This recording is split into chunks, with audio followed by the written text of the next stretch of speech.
Hi, this is Julie at Love's Beginning with a message called Trust and Love. You are a conduit for love. This is your only function, and it doesn't matter what form it takes.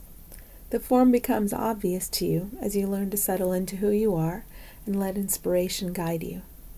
Settling into who you are requires all of your energy and focus in the midst of all the distractions of the world you made, so there isn't any energy left over for judging or analyzing others.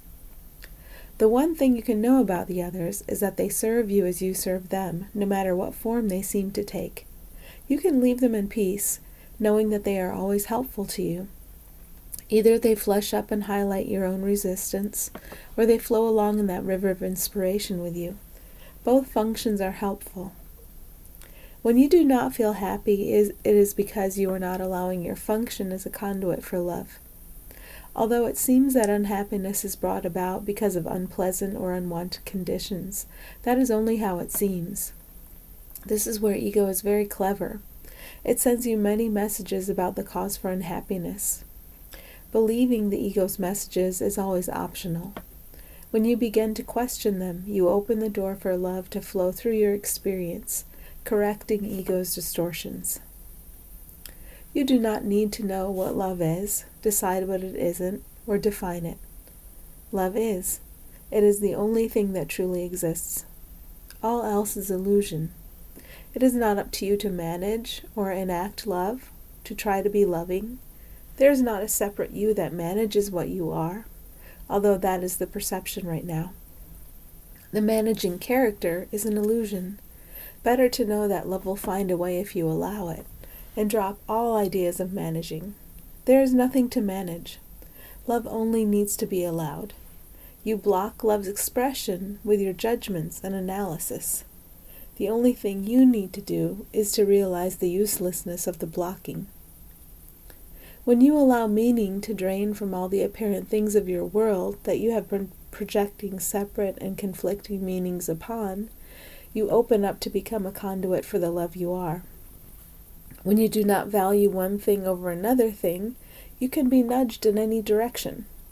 When you trust that you are always loved, cared for, supported, and provided for, you relax into whatever comes next for your character. Whatever comes next doesn't matter in the sense of judging separate things. It is your trust and joy in what supports you that brings your happiness.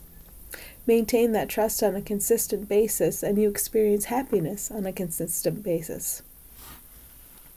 If you are not experiencing happiness on a consistent basis, there is no need to judge anyone or anything as at fault or deficient. Rather, you are receiving many opportunities to release your blocks to the awareness of love. In other words, you are being given many opportunities to have your habitual thinking undone, to realize how loved you and all are, to relax and trust. As you feel the pain of your blocking your awareness of love, you stop blocking, as long as you don't find cause for your unhappiness in the world. If you find your cause for unhappiness in the world or in a person, you will receive another opportunity to realize that blocking love is useless.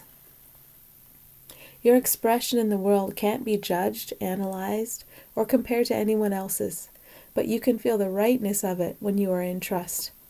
It doesn't matter what your expression in the world is, and you don't need an ego to make sure it isn't harmful. Ego sends messages about the need for it to manage your experience, and it is always wrong. As you truly are, you always express lovingly, for love is what you are.